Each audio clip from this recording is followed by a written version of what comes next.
Hello, everyone. Welcome to From Nowhere to Nothing, Ontological Oxymorons. I'm your host, Joel Bouchard, a doctoral student in psychology. And with me today is Mr. Norman Gayford, professor of English and philosophy.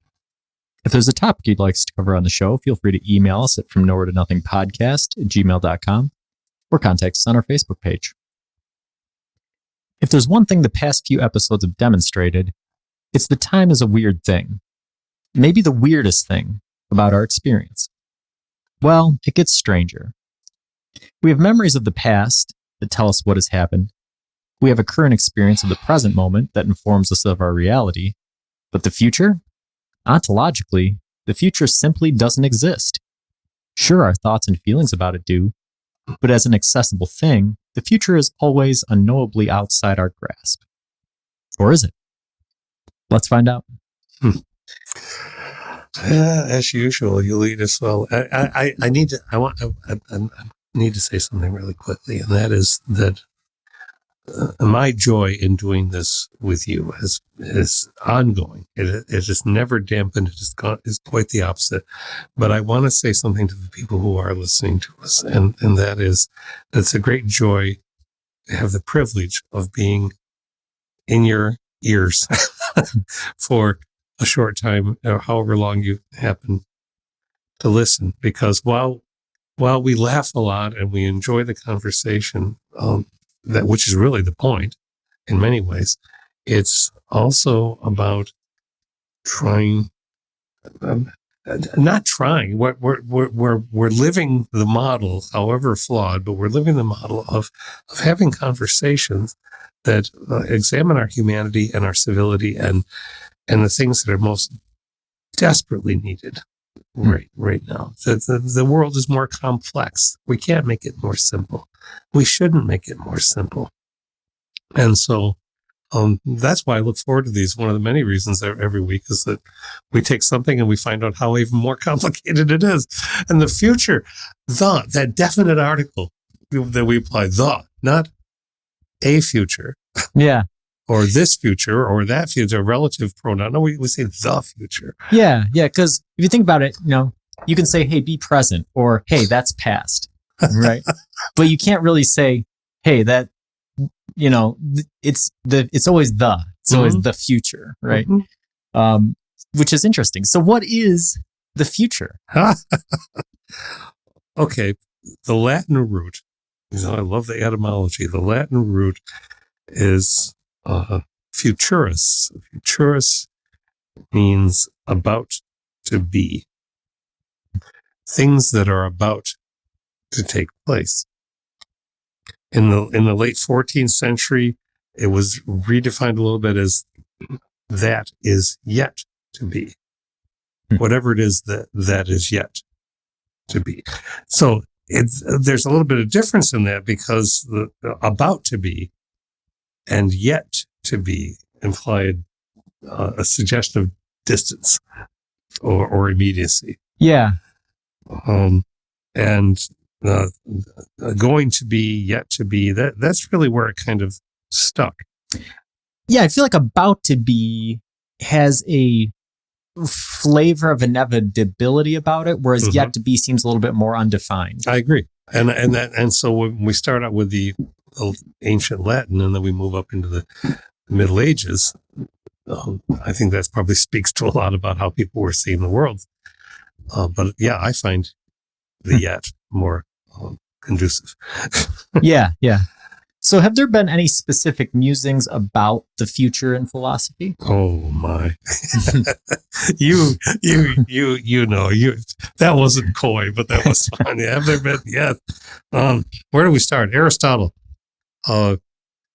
Aristotle said the future is not determined. One of the first people to say that formally in the writings that we've been able to glean. Fatalists argue that claims we make about what will or will not happen in the future. The fatalists will say, this is what's going to happen. I'm claiming it's going to happen, it's going to. So on my worst day, I might say something about, that old villain is going to be president again. Okay. That's fatalism. That is not about the future. And so Aristotle was, he thought events happen because they were subject to being diverted from the courses that they were on. So Aristotle was talking about time, cause and effect. A path is diverted, and that makes a change in the future. The future isn't there, as you just said at the very beginning, but I think that's interesting. Plato was deeply pessimistic about the human race, of course, which is why he wrote about idealism, is why he wrote about the ideal government. But he says that most people aren't capable of handling themselves enough to be in charge of anything and to bring about a future where the general population is in charge of it, is a future that is frightening. That's Plato. Okay. Now, so there's Socrates, the triumvirate: Socrates, then Plato, then Aristotle. So Aristotle didn't take on his teacher's quite so negative view. And then we just go on. Hypatia, we talked about her before. She didn't talk about the future exactly, but she says that for humanity, the question is always to grow. It's about personal development. It's about the act of questioning aspects of progress and expansion. And I think that's about the future.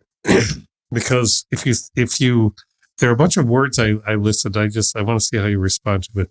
I think that if we go back to, one could point out words that we think have to do with the future. I made a list: change, growth, experience, transformation, backsliding, rethinking, revision, projecting, extrapolating, conjecturing. All those are about making changes in our course that will somehow, we think, affect the future. Yeah. A future. Yeah. Yeah. You know what? The one comes to my mind, strangely enough, is gambling. Right. And I think that it is appropriate because when we were talking about Pascal, we talked about how his sort of his wager. His thoughts. Well, yeah, and his whole thoughts about mathematical probability theory came out of his friend's gambling addictions, right? Well, we just had the Super Bowl right here in America where the most money is gambled away, both legally and illegally. In history. Yeah, just across the board.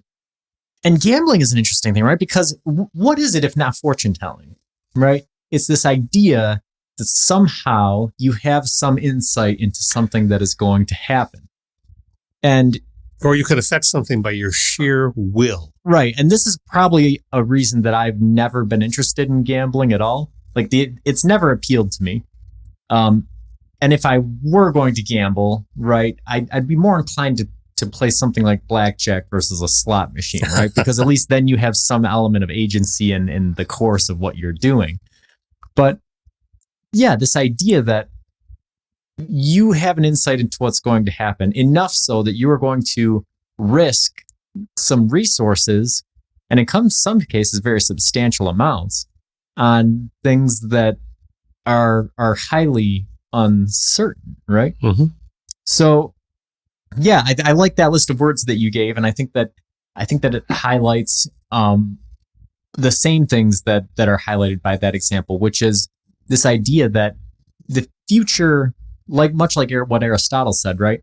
We don't perceive it as being determined or as something that's there that we just haven't achieved yet. We perceive it as being this cloud of probabilities, right? And that the changes that we make in the present are going to alter what that future looks like. But that's not the view of every philosopher. No, it's not. St. Augustine, in the Confession, section 37. This is his words translated. But how is the future diminished or consumed when it does not yet exist? Or how does the past, which exists no longer, increase unless it is that in the mind in which all this happens? There are these functions. For the mind expects, it attends, and it remembers. So the future is expecting. Present is attending to things, and the past is about memory. Who denies that future things do not exist as yet? It's really hard to deny that, right? But still, there's already in the mind the expectation of things still future, and he goes on with that. So, when you talk about gambling, depending on people who aren't addicted or people who are, there are all kinds of issues, of course, but you have an expectation or a hope. Hope and expectations are not the same things. Mm-hmm.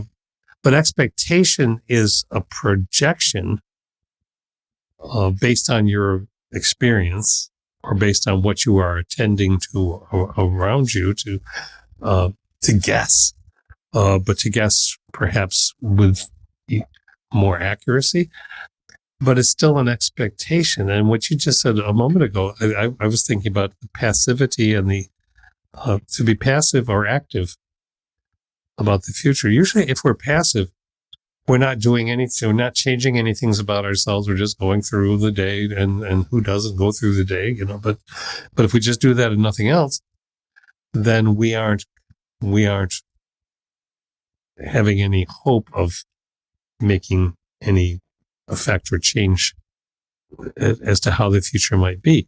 It's only when we get active that we try to exert our will, or we try to use our agency to maybe, I don't know, change.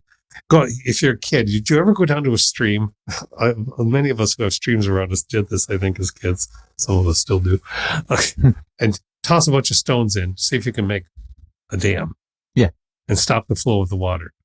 Well, a kid's dam's not going to stop the flow of the water. The water starts going out around somewhere else, but you've had an effect in the stream. That stream has bent because of those stones that you tossed. And I think that's the active or the surprise and the expectation that can happen. Yeah. Yeah, no, I think that holds pretty well, right? The water will wear down the stone over time. But for a time anyways, the stone did divert the flow of water the way that a human life sort of diverts the flow of the future, right, around itself. So were there other philosophers that you wanted to cover, or should we move on? We can move on, because I think as we go, we're going to come back to these. Okay. Yeah. So does philosophy about the future necessarily involve time travel? Time travel as an actual event, which we can't do yet, or No. time travel as... Yeah, time travel is in sort of a mental projection. Well, Augustine has something to say about that, in that he talks about that. Obviously, the future hasn't happened yet, but he refers to a thing that he calls the long future, and I think this is what you're referring to. A long future is a long expectation about the future. In other words, if you spend most of your time in the present thinking about what's going to happen in the future, you have long expectations, the long game, so to speak. All of these things I'm setting up now are to make this happen then. So I think that's a kind of projection of time travel. Just like if you live in the past all the time, you have a long. He referred to it as a long past, a long experience of the past, a long memory of it. Most of you're reconstructing your memory is such that it's not even going to be about these things immediately. It's going to be about all that past stuff. So I think that's a kind of time travel. Yeah, and so that seems like we could probably say pretty definitively that would be a negative characteristic to have. Having a long past or a long future. Because what I'm thinking is, okay, so if you have a long past, right, you're thinking a lot about what happened in the past. I think that there's this false sense that analyzing the past and the present is going to somehow help you make better decisions currently. When really an obsession about the past isn't going to. You're diverting too much energy to that. Well, we don't look the truism. I sometimes it taxes the patients, but it's funny too. You meet people and they say, I'm a history buff. well, I'm married to a historian. And let me tell you, there's a difference between being a history buff and being a historian. And most historians will not tell you that we study history so we don't repeat the mistakes of the past, because we're human beings and we're going to make mistakes no matter what. It's not about avoiding so much. And I'm sure it's in there, but it's not the prime mission, the prime directive. Yeah, and I think it's a similar thing with the future, right? If you have a long future, right? If you're always thinking about the future, on face value, that sounds like a positive thing. But I think if you're thinking about the future so much and you're creating these plans or trying to set up things that will work long term, what you find very quickly is that the future does not acquiesce to your vision of it, right? And so all of a sudden the dominoes don't fall the way that you want to, right? Mm-hmm. And so which isn't to say, and you have to contrast that with what you just mentioned, which was somebody who doesn't think about the future, right? They just live day to day to day and they don't make any improvements. They don't have any forethought, right? I think that it's a much more healthy sort of mindset to be present and to be developing physical and mental and other characteristics that make you a healthy person. I think that those general characteristics will help you more in the future than setting specific plans in a lot of ways, right? Mm-hmm. It's sort of like technology, right? Well, you can write computer programs and have somebody code every single line as we have throughout history. But eventually the computer program becomes outdated because of the future, right? Whereas if you have AI, right, you can seed a couple parameters and then let it build itself. And that's a much more adaptable, useful product. Yeah, I was just reading an article this morning about that I will mention. It was in the New York Review of Books. No, I take it back. Sorry, it was in the Guardian.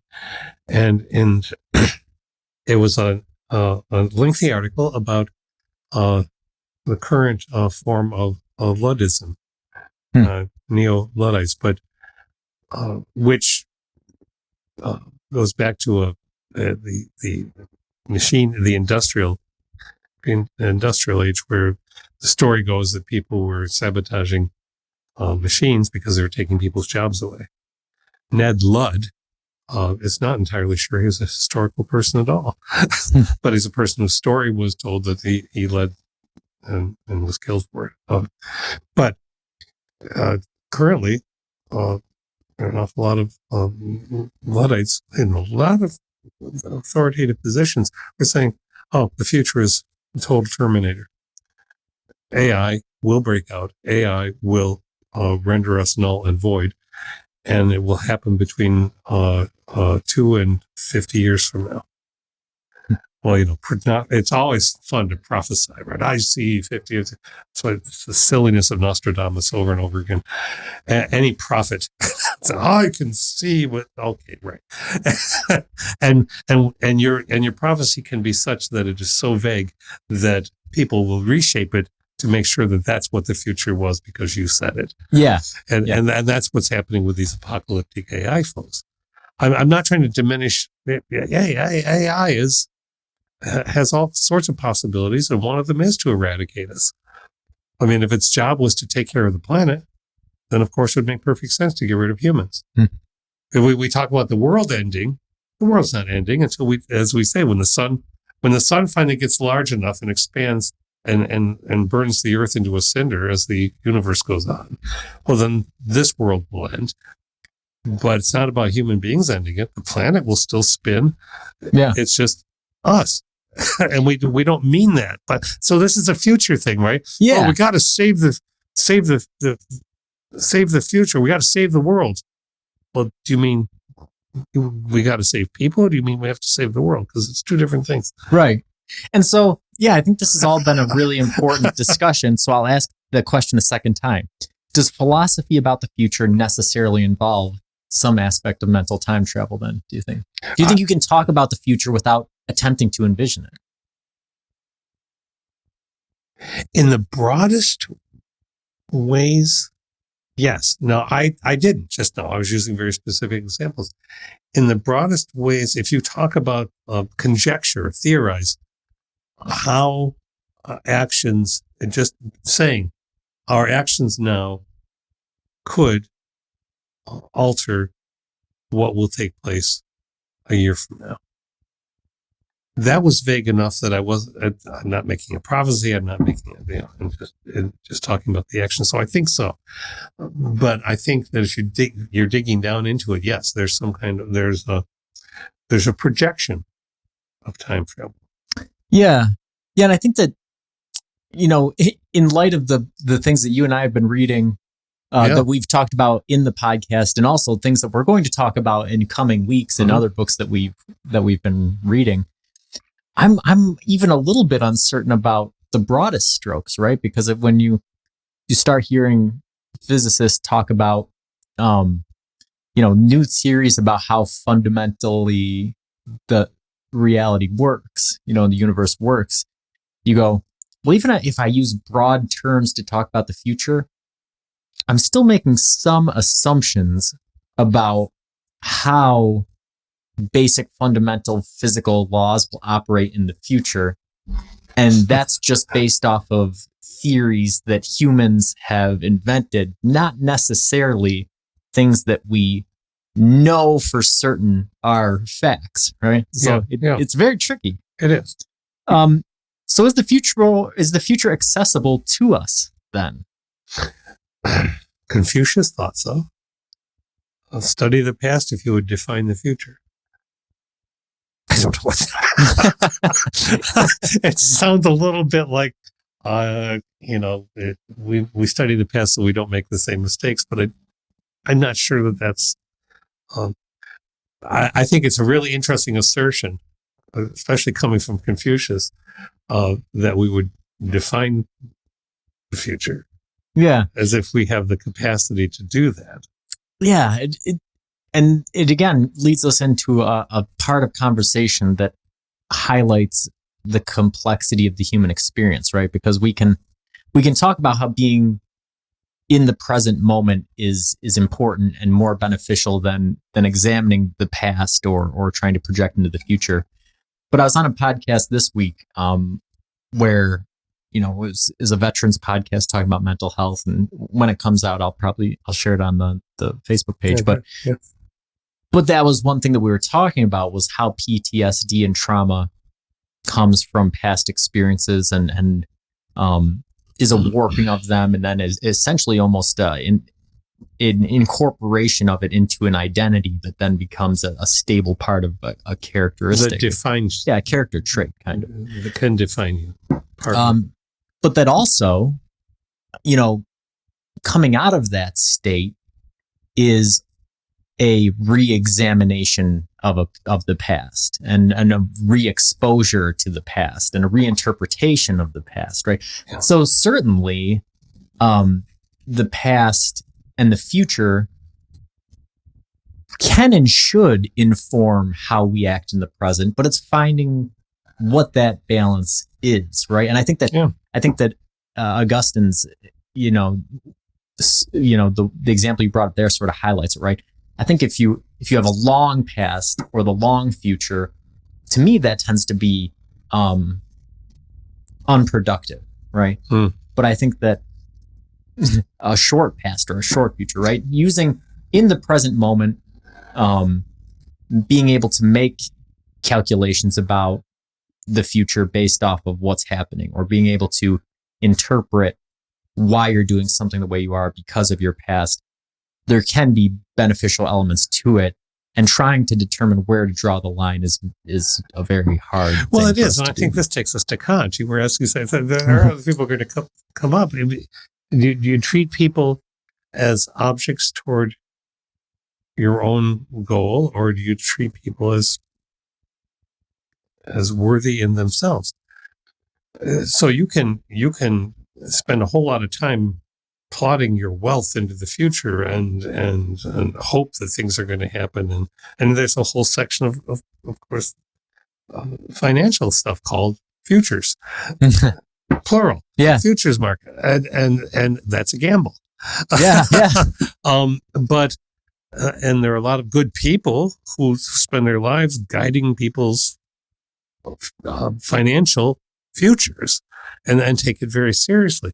So I'm not going to tread on that, but I think that if we spend let's say a person spends most of their time, uh, uh, how can I make more money to put aside? How can I make more money to put aside so that it'll be there if I have a child, or so it'll be there so I can support some other younger person in my life.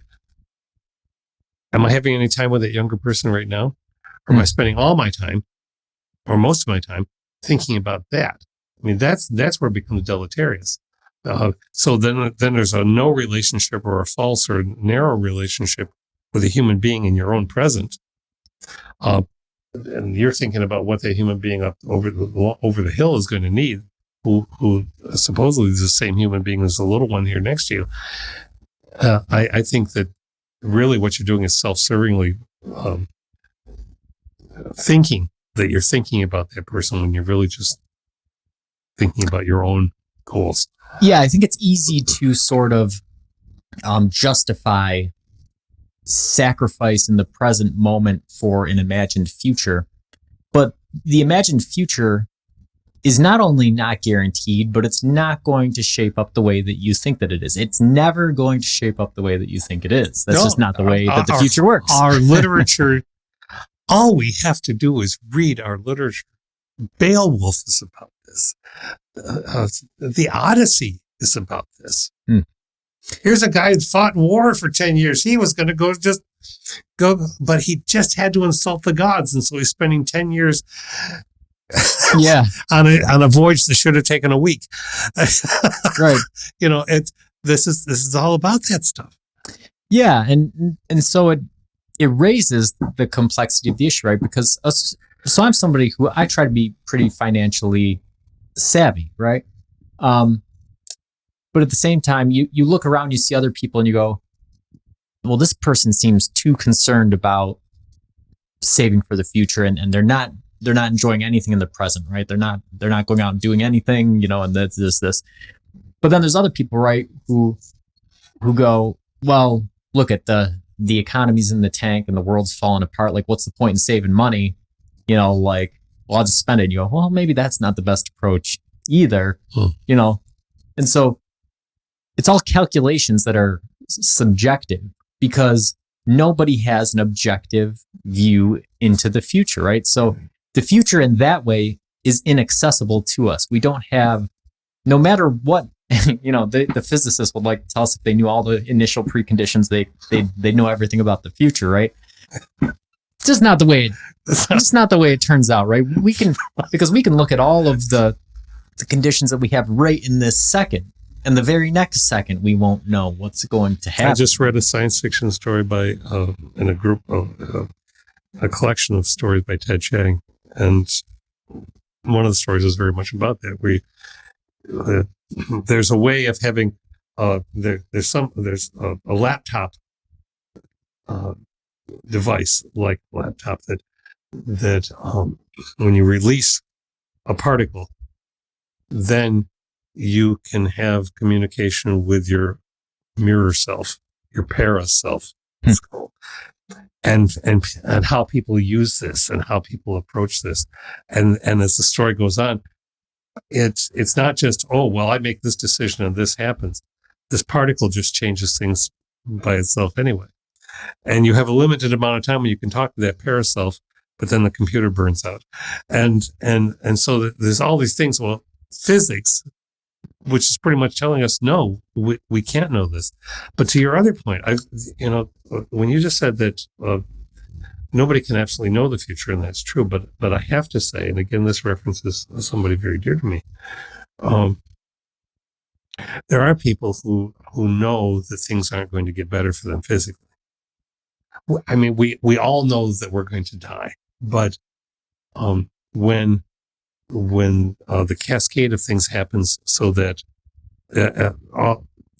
you're not going to have the life that you had, and it gets narrower and narrower.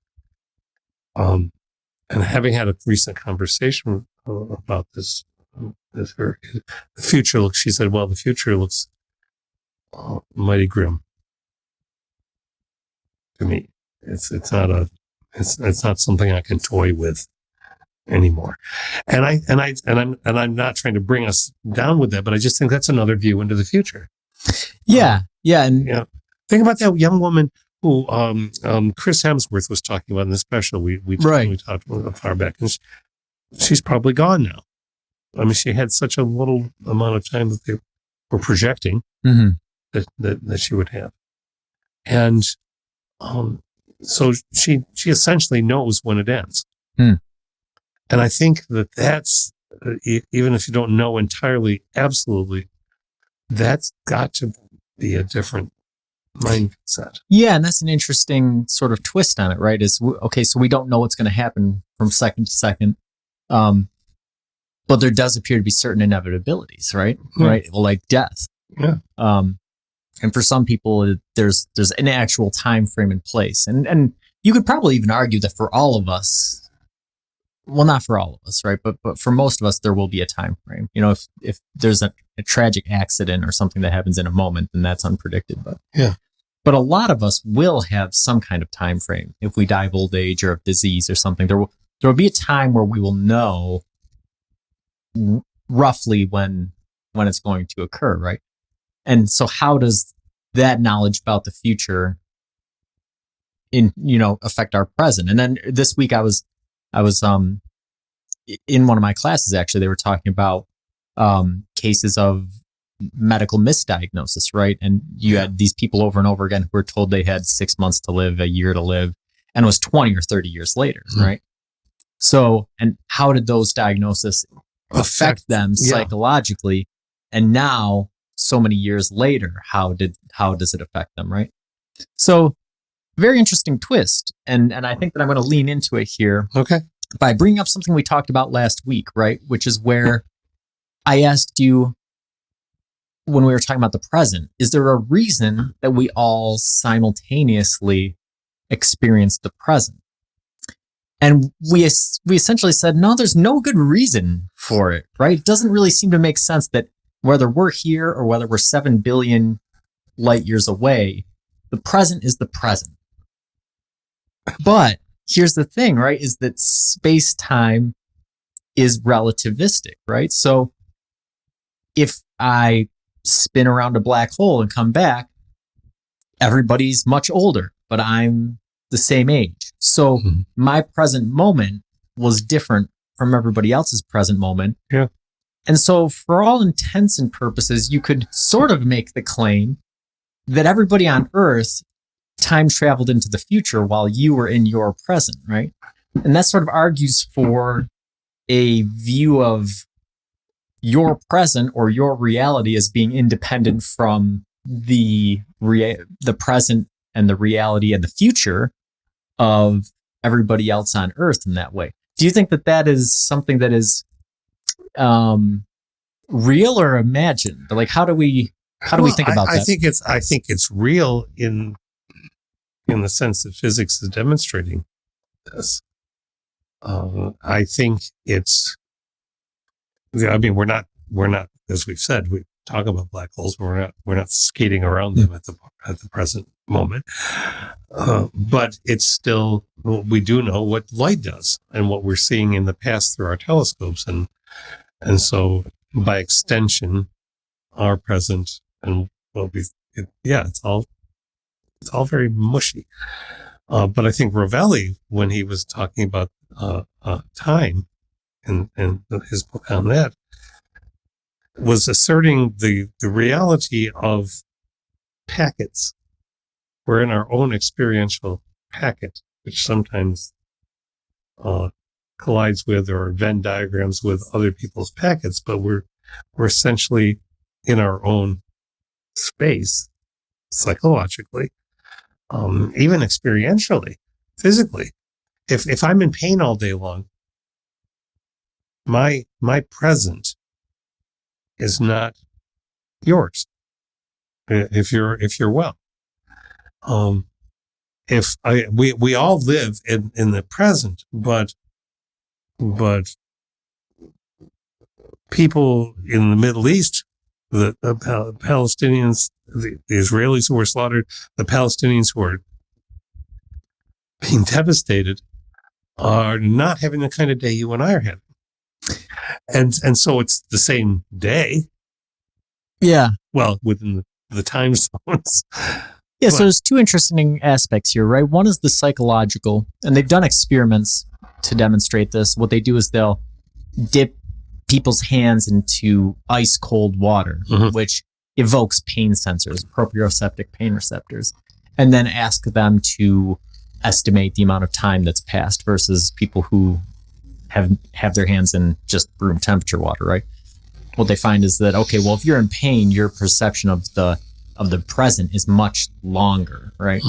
And that's probably due to I don't know how you'd characterize it, almost like a negative mindfulness effect, right? You have something in the present moment that is so preoccupying that you can't think about the past or the future. You have to be focused on what's happening right now because all of your neurons and receptors are bringing your attention to it. Demanding it, yeah.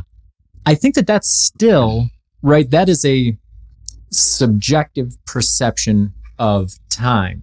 Whereas if we were to spin around a black hole and come back, right? So let's say that our emotional states were the same. And for this example, we'll send you around the black hole because I don't want to go so far around that I come back and you're dead, right? So you'll be the one to go around. So you go around the black hole. Thanks. And let's say that you have just a fine time, right? You listen to music and you do your thing and whatever. And I'm back here and I'm doing the same thing, right? Listening to the same playlist. Yep. And so when you come back, we go, hey, we've had roughly equivalent experiences. Our psychological states and all of those things sort of match up. But here we are, after you took a 1 year spin around and I'm now 10 years older than I was, right? That goes beyond just a subjective experience of how time passes. It does. Now we're into an objective warping of time in which measurable warping of time, right? In which you have traveled into my future, right? Do you think that's an accurate representation of what's happened? When we think about time travel, we always think about time machines, right? Right. About this thing that zaps us into a future or into a past where, something is happening.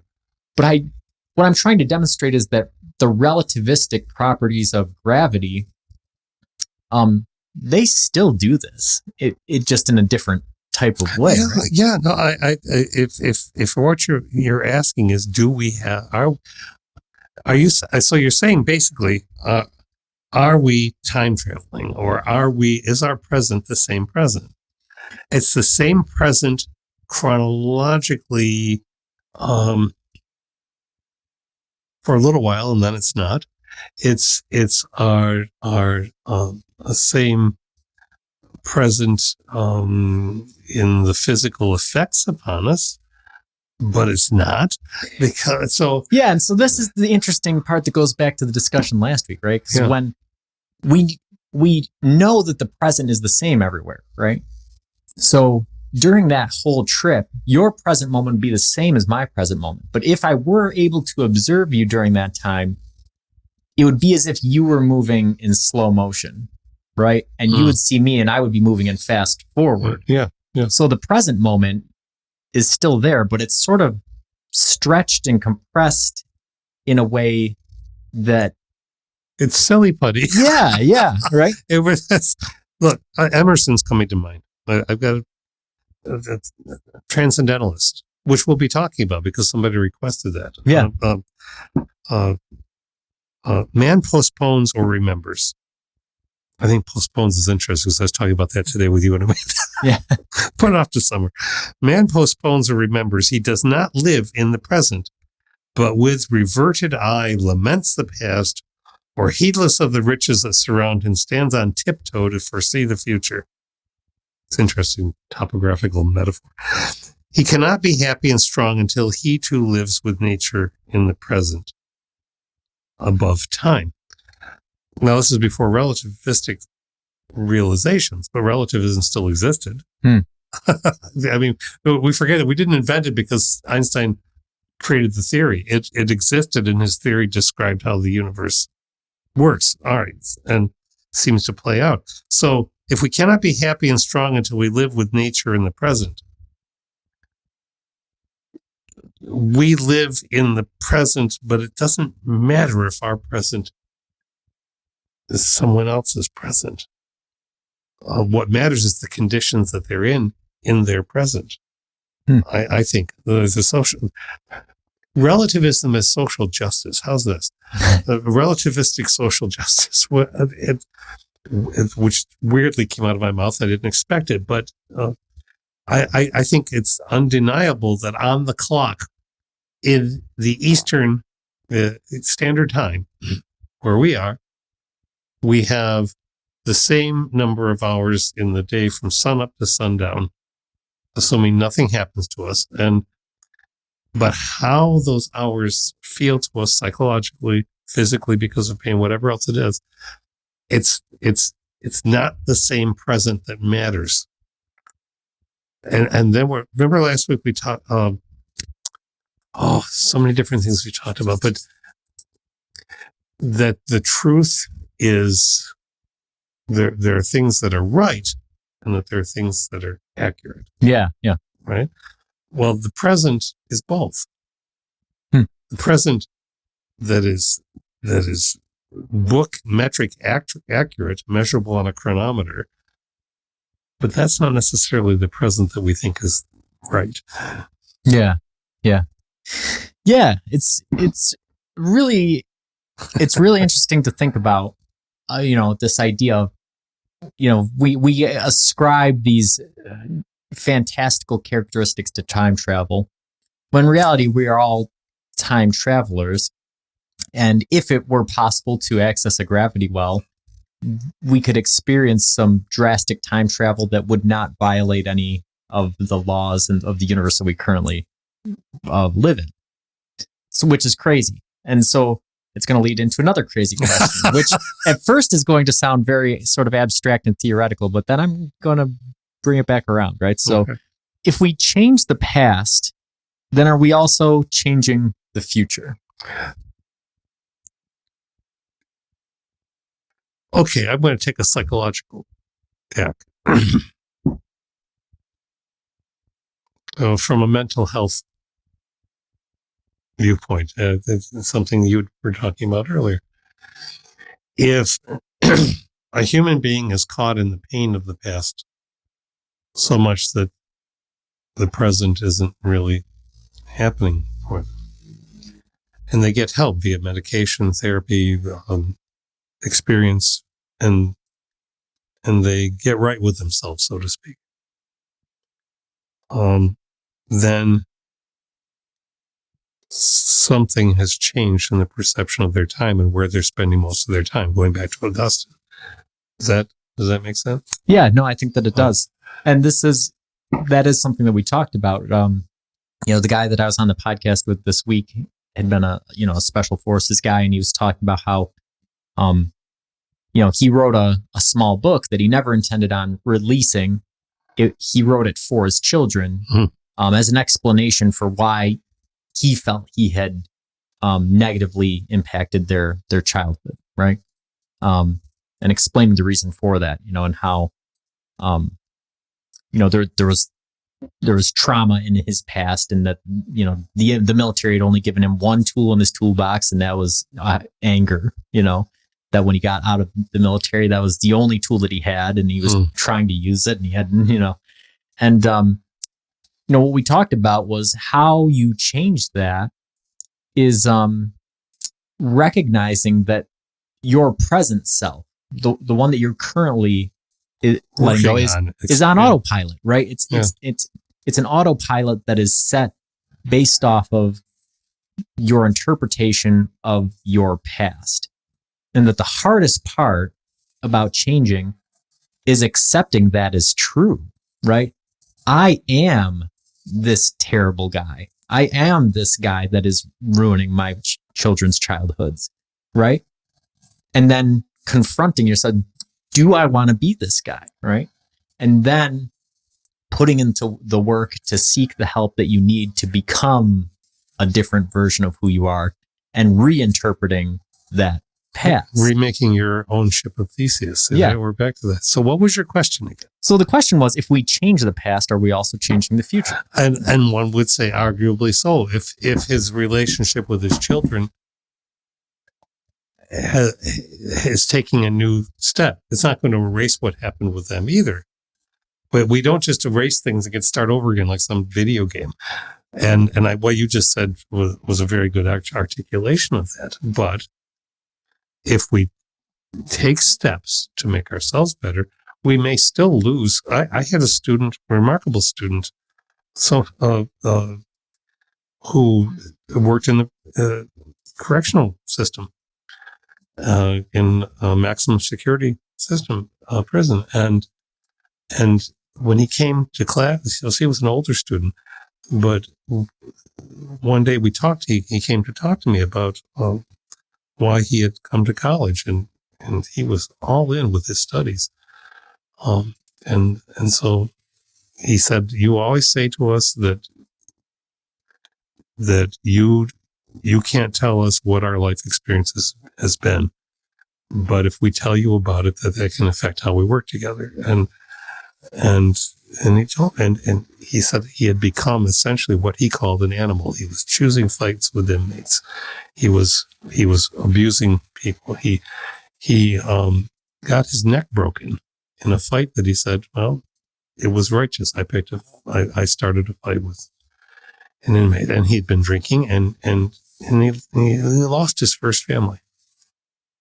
He could not recover his wife or his children. They were lost to him because they moved on. They went away. But he formed a second one. He also died young. He died during the pandemic. And he's much younger than I. So I think about that when you bring this up, is that there are consequences. We can't change the past, but we can change what the past. We can address what the past did to us enough to make changes in ourselves in the present. Yeah. And I think that that's a good point, right? We can't change the past, but we can reinterpret it. And right? if we do that, then how we move on into the future, we'll use that metaphor, is going to make things different than they otherwise would have been. All right. So we've hit an interesting point here, right? Which is that, okay, so we can't change the past personally, but we can reinterpret our histories and therefore change the outcome of our futures. And that this can create drastic effects, right? People who were on a course to be a certain type of person, and then due to the reinterpretation of their past, have now become a different person. Has the past changed? No, the past has not changed. How that person chooses to view the facts of the past, and how they choose to interpret them for what it means for how they develop as a person has changed. And all it is that knowledge, right? Which has set this different course. But I also think that we have to take pains to remember that we're not talking about the entire past. We're not talking about the person's entire past. This is an incrementalism or a granular kind of thing. We're talking about elements of the person's past that are being addressed. So there's the person's whole past, and it might not have just been being in the military, and having anger as the only tool in the toolbox that led that person into behaving the way that he was. But yeah, you can you address if you face the past as you remember it, and you try to be as honest with yourself as you can about what that past was, then that can lead to change. But there's another story by Ted Chiang, the science fiction writer, that I read this week too, that in which a person, a dad, confronts his daughter because he's had a memory of her rejecting him, and the whole story is about, well, in a future time when everything is recorded about us, our whole lives are accessible to us 24/7 every single day. And so you can go back and solve an argument. Who said what first? And that could lead to marriages dissolving and all kinds of things. And he finally goes back and looks at the situation, and he's the one who rejected his daughter, and his mind didn't let him believe that. And so he set up this terrible thing. And then she says, so you just want to come and say you're sorry and it's all going to be okay. It's not. It's going to take a lot more than that to make us right. And so it's very interesting psychological exploration when you have all of your past to look at in this storyline. It can cause a lot of damage. Yeah. And we, again, this is, it does dip into our discussion on the past, talking about, okay, objective facts that happen and then how they're remembered, how memory works and how we interpret them in the present. And this isn't just on a personal level, but also on a cultural and historic level as well. So now to the weird stuff, right? Which is, does this apply on a cosmic level? And so we've talked about before the double slit experiment, right? Where you take a particle of light, and what you see is, okay, if you have a single slit, it acts as a wave. And then if you have a double slit, suddenly it acts as a particle. And it can't really be both, right? Well, where it gets weirder, right, is that you can do this experiment on a cosmic level with Einsteinian rings, right? Yeah. So you have this galaxy that's behind another galaxy, and now the light is warped around. And what you find is that the light can either come over top or down below. But either way, you observing that light changes the billion-year history that light took to travel to you. So for all intents and purposes, it appears that your observation of the past has changed it or set it in some way, taken it, the probability out of it, and then set it on a now concrete course. So do you think that by changing the past in that type, do you think that we can change the past in that type of way? Do you think that we have that power? And does that alter the future versus not making an observation? This is a really big question. Because people, on one level, we see it happening around us. Something tangibly, measurably, documentably, there it is. We see it happen in the past, and people say, no, that's not what happened. Nope. Not even when they look at it. Not even when it's right on the screen. Somebody manipulated that. It wasn't like that. Nope. I will not believe anything because everybody's manipulating things, so there is no way to trust anything that I see. So if you get into that rabbit hole, you're not going to climb out of it probably, unless somebody can really reach in and help you out. So the past can be reshaped by us in how our memory functions and how our memory is, we receive help in addressing our memories, or we help ourselves with it. But we humans have the capacity to change the past through utter denial. And not changing the past for everyone, but changing what the past could tell them about themselves. So humans can opt out of the past. And I think it's rather like taking a drug or drinking too much or whatever it happens to be. Okay, and I don't mean drugs that are prescribed. I just mean, okay, I want to numb myself to the past. I won't acknowledge that it's there, even if I see it. That can change your future in a very different way than we were just talking about with the guy in the podcast. Yeah. So what I'm curious about is when we're looking at you want to get the physics of it. Yeah. Okay. Yeah. So the perplexing part about it, right, with this double slit experiment or viewing these Einstein rings is that basically physicists don't know what's going on, right? No. You go, okay, well, these things can't be a wave and a particle, yet they are. if we observe them at any given spot, it seems to have changed the historical past of the particle, right? So we have to stop saying they can't be, because they are. Right. In fact, it does happen. So we want to think that can't possibly happen, but right there it is in front of us. We don't understand why. Yeah.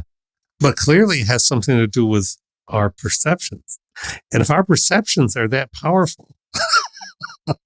Yeah, it raises the question, right? And we're going to explore this topic in coming weeks. Like I said, we're going to take a break for probably 2 or 3 weeks to cover some different topics. But then we are going to come back to a book that you and I are both reading and discuss it, because it really gets to the heart of this very issue, which is, does the human power of observation really have, and maybe not even human, but does the power of conscious observation have this tangible effect on reality?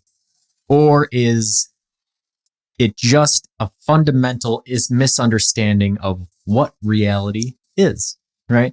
And so I'm really excited to have that conversation in a few weeks, but it's just something to be thinking about. Yeah. So the last question is, will there be an end to time? Will there be a point when there is no more future? Well, given that we spent the weeks talking about past, present, and future, arguably, yes, in the entropic heat death of the universe. I think it's interesting, right? Because I don't know how clear it is, right? We talked about Reveille, for the past few weeks, and how, human existence is sort of this demonstration of, yes, entropic heat, where, you have the wave between the two things, and we're the wave. So once the wave is gone, there can be no more diffusion of energy between systems, and everything is relatively flat. And this is explained in the heat death of the universe as, dark energy coming to dominate, and everything becoming more and more spread out until there's nothing but black holes. And then eventually those evaporate. And then there's nothing but just a thermal equilibrium. There's no differences in heat. There's no differences in energy. There's just nothing, right? At that moment, does time end? I think so. I think that the physicist Reveille, when Reveille said, we mentioned this before, says that time is suffering. We long for timelessness. We endure the passing of time. We suffer time. Well, if there's no living thing left to experience the suffering of time, then time doesn't exist in any meaningful way, because there's nothing left to make meaning of it. For me, I know seems like I'm sketching out from it, but I think that's a really interesting observation, and I think that it comes back to the problem that we just stated, right? Which is, does conscious observation hold power over reality, or is it a misunderstanding of the physics? Mm-hmm. But no, it really does, right? Because when we were talking about the example earlier of spinning you around a black hole and coming back, right? And how thanks very much. Our present moments, right?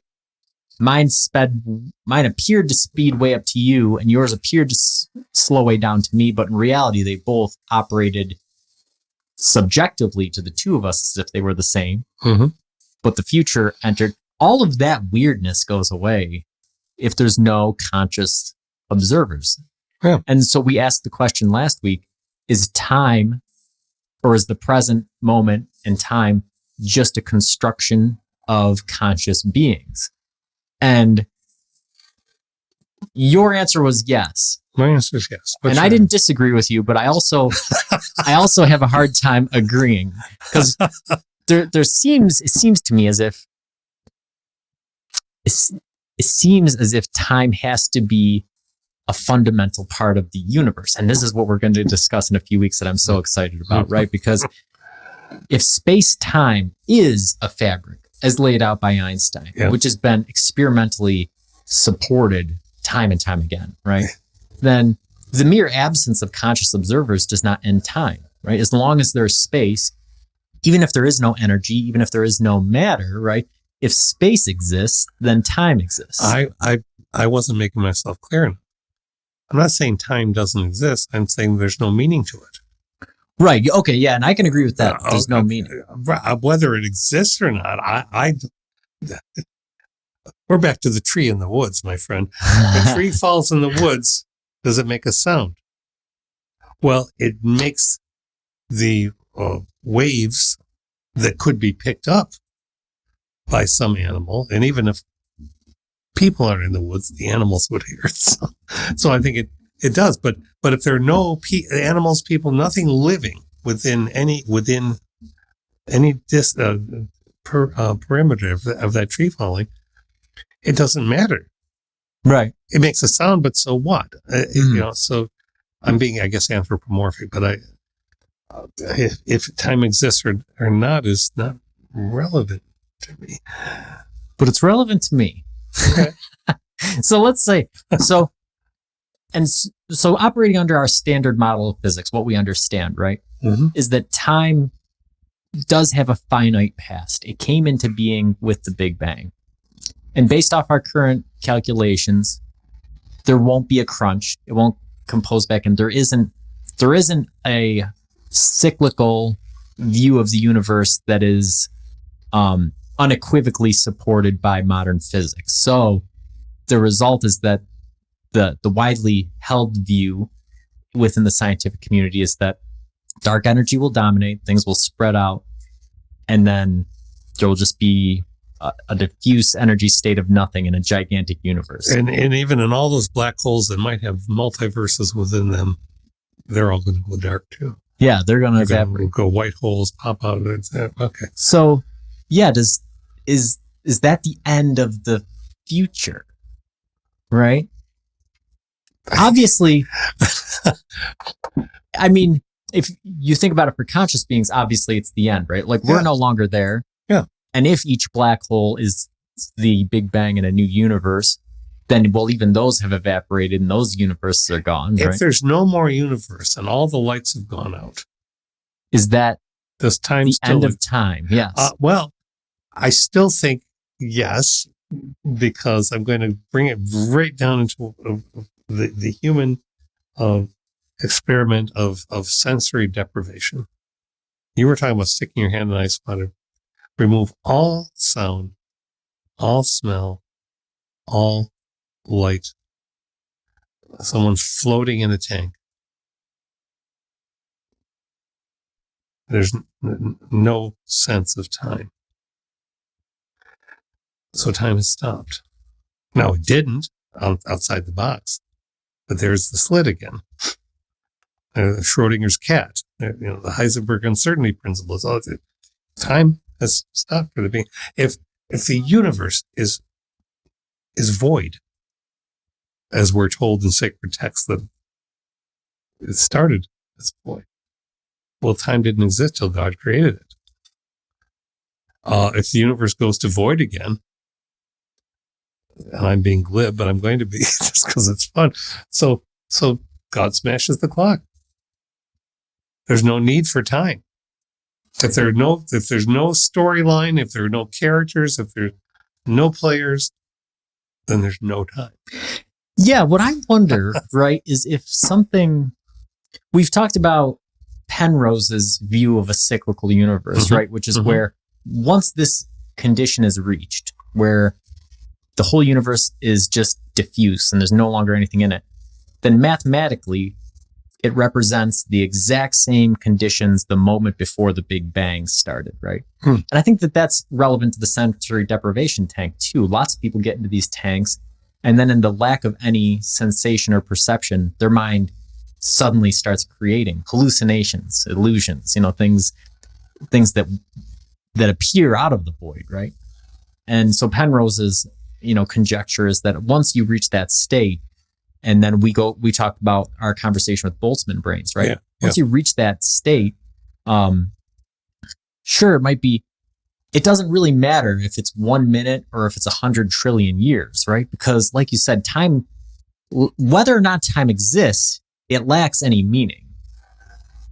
But at some point, there's going to be a quantum fluctuation that will bring something back into existence. Right? And I'm waiting for you to batter me on this in another way, and you didn't. So I'm going to batter me for you.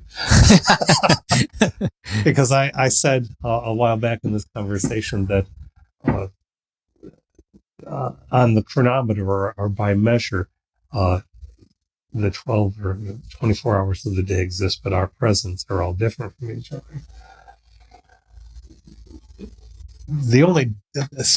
Essentially, I shouldn't be able to just declare mightily that the time no longer exists. I don't. Time has no meaning. But if it exists, in what way? Who's going to measure it? Who's going to empirically experience it? Ontologically, there's no being of time. Yeah, and I think that is the important part, right? Is so the physicist can run calculations, right, and say, well, this is how long it would take for the probability to emerge for another Big Bang to occur. But that's all probability based, right? So the probability that all of the oxygen in this room is going to condense in the corner is very small, but it could happen at any moment. That's right. Yeah, of course. I mean, I'm just waiting. So we've got the universe reduced to utter entropy and darkness, the void. Until the cinematic voice comes out and says, the void lasted for 2 trillion years. And then, I'm being like Neil Gaiman or Terry Pratchett. And then something weird happened. But then there's that voice, which is the narrator, which means somebody's watching it, which means somebody's experiencing time, but it ain't us.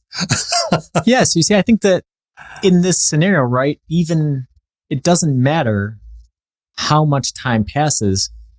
If something occurs, then there is no end to the future, right? Yes. So I would say that time does continue to exist.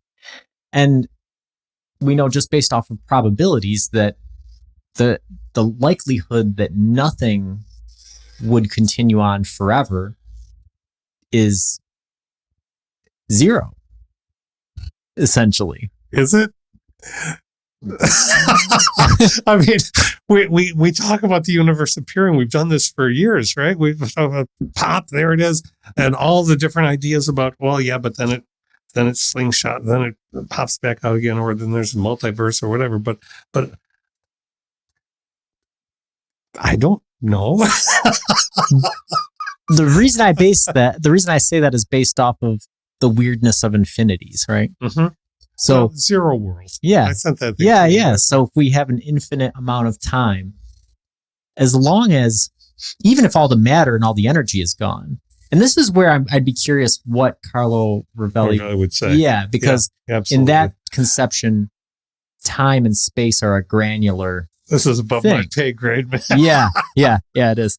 But regardless, it's going to be an interesting thing to revisit in a few weeks when we start talking about Donald Hoffman. But until next time, keep on.